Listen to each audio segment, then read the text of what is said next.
Koe nei te waiata ki te whakamānawa I te huringa tau o te Reo Irirangi nei. I te orokahanga mai ki tēnei wā, he merekara. He merekara e ho. Ono haura noiho, I ho mai a kawana mā. Kia mātai mo te rua te kauwha haura. Ko Mike Baker te hea mana o te Reo Irirangi e kua ana ki ngā mahi whakanui o te rā, e hikaka hoki ki te anamata o tēnei teihana. Te tūmanako kia puawai, kia whakatōkia tō tātou reo ki tēnei o ngā kāinga, ki ngā motoka, ki ngā rangatahi, I tupu nei. This is the first place that I've really worked at that you can see why they made it this far, how the whole team is like a whānau, and how they teach you, how they offer you in different spaces. Like I always say in Ngā Iwi, you got to learn how to sink before you swim.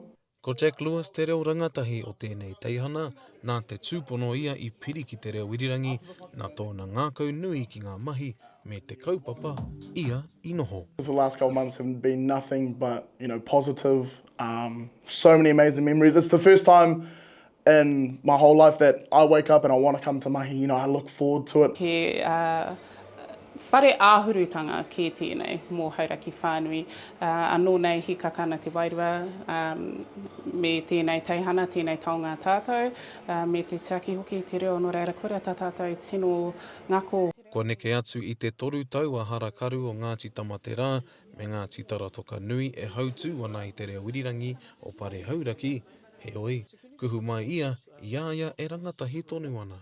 This is our record room and we have an announcer on Saturdays, Sundays who still uses the vinyls. We've asked him, would you like to go digital? And he's like, no, we're good. Ko piki mātou ki te ao ipurangi, te taha ki te kōnai ipurangi hoki, koira ngā whainga mo tēnei wā, tōna wā pia ka kite heha ngā tūmomo, heha ngā momomo aua wā. I think we have some of the most special rangatahi, especially here in Hauraki, and that's, I got to credit to Ngā Iwi FM, they've given a voice to our rangatahi around their rohe. Ke au e whakaroa ki pēnei te kohanga reo, e kōrero ana, e maha ngā hua, e tini ngā hurahi. Hei whakanui te huringa tau nei, ko whakaterea e te teihana he pai tukutuku hau. Te Kawa Paora, Aukaha.